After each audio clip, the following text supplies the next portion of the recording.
પહલગામના આતંકી હુમલા પછી સમગ્ર વિશ્વની નજર ભારત પર છે કે ભારત નજીકના ભવિષ્યમાં કેવી રીતે પાકિસ્તાનને વળતો જવાબ આપશે। આ ઉપરાંત આપણી ત્રણેય સેનાઓને ભારત સરકાર તરફથી છૂટ આપી દેવામાં આવી છે। તો હવે આ તરફ અમેરિકાના ઉપરાષ્ટ્રપતિ જેડી વાન્સની પ્રતિક્રિયા સામે આવી છે। જ્યારે જમ્મુ કાશ્મીરના પહલગામમાં આતંકી હુમલો થયો તે દરમિયાન ઉપરાષ્ટ્રપતિ જેડી વાન્સ ભારતની મુલાકાતે જ હતા।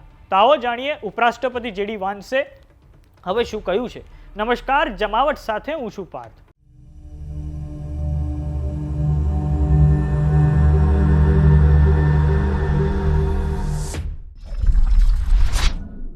અમેરિકાના ઉપરાષ્ટ્રપતિ જેડી વાન્સે એક ખાનગી ન્યૂઝ ચેનલને આપેલા ઇન્ટરવ્યુમાં ભારત અને પાકિસ્તાન વચ્ચે પહલગામના આતંકી હુમલા બાદ જે તણાવ વર્તાઈ રહ્યો છે તેની પર પ્રતિક્રિયા આપી છે।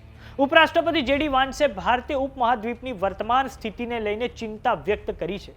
જ્યારે એક આંતરરાષ્ટ્રીય ન્યૂઝ ચેનલના એન્કરે ઉપરાષ્ટ્રપતિ જેડી વાન્સને પૂછ્યું કે શું તમે ભારત અને પાકિસ્તાન વિશે ચિંતિત છો, ત્યારે જેડી વાન્સે જવાબ આપતા કહ્યું છે કે હું ચિંતિત છું કે બે દેશો ભારત અને પાકિસ્તાન કે જે પરમાણુ સત્તા છે તેમની વચ્ચે કંઈ પણ થઈ શકે છે। અમે ભારત અને પાકિસ્તાનમાં અમારા સહયોગીઓ સાથે સતત સંપર્કમાં છીએ।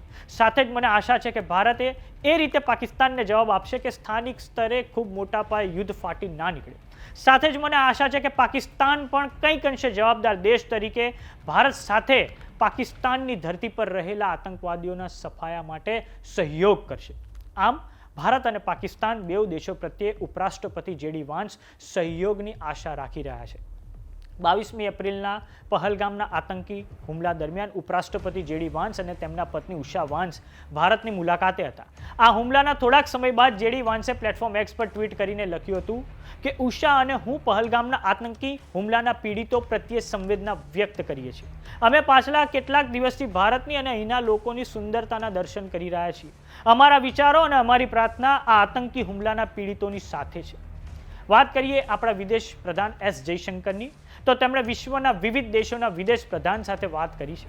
આ દેશોમાં અમેરિકા, ગોયાના, દક્ષિણ કોરિયા, યુએઈ, કુવેત અને અન્ય દેશોનો સમાવેશ થાય છે।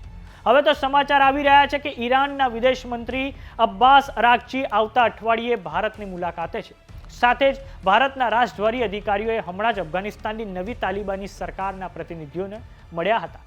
તમે સમજી શકો છો કે વિશ્વના ફલક પર પાકિસ્તાન તેના મોટાભાગના પડોશી દેશો તરફથી કેટલું એકલું પડી ગયું છે। તો અત્યારે સમાચારોમાં બસ આટલું। જોતા રહો જમાવટ। જો તમે અમને યુટ્યુબ પર જોઈ રહ્યા તો સબસ્ક્રાઇબ કરો, જો તમે અમને ઇન્સ્ટાગ્રામ અને ફેસબુક પર જોઈ રહ્યા તો ફોલો કરો। નમસ્કાર।